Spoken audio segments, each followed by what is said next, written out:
Como advertimos en esta colección de vídeos, la pandemia de COVID-19 ha sido planificada de antemano, y su desarrollo depende de una narrativa minuciosa, una suerte de guión con su lógica interna.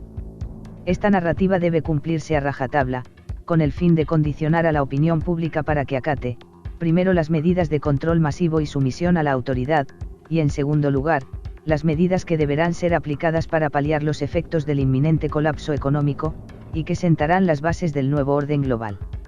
En medio de esta operación psicológica a gran escala, encontramos capítulos tan contradictorios y sospechosos como el de los líderes políticos presuntamente infectados por el virus, una de las pantomimas más indignantes de toda esta manipulación masiva. Recordemos lo que la narrativa oficial nos ha dicho sobre la alta contagiosidad del SARS-CoV-2.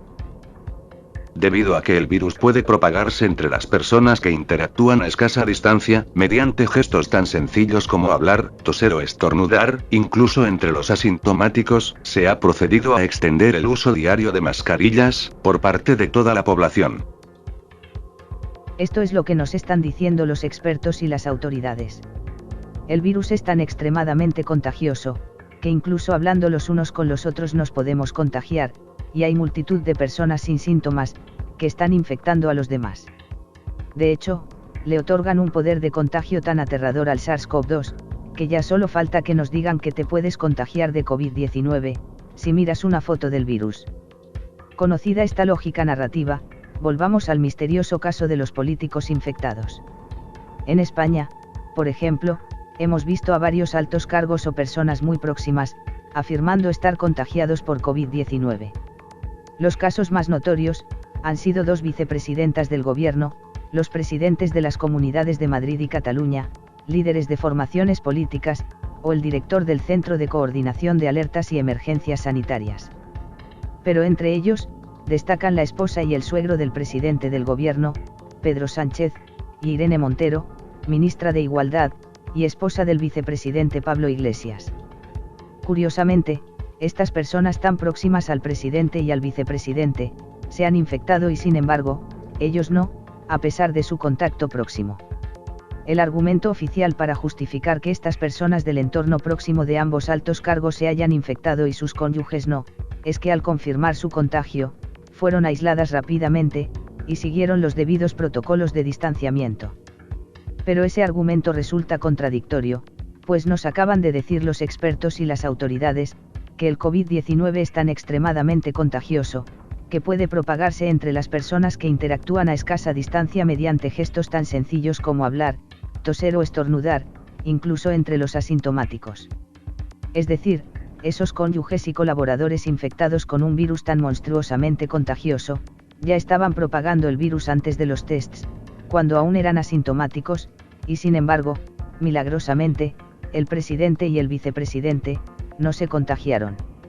Y como hemos visto en las numerosas imágenes de sus reuniones de ministros y altos cargos, ninguno de ellos las realizaba con mascarilla ni guantes, por lo que interactuaban los unos con los otros expeliendo supuestas partículas altamente contagiosas.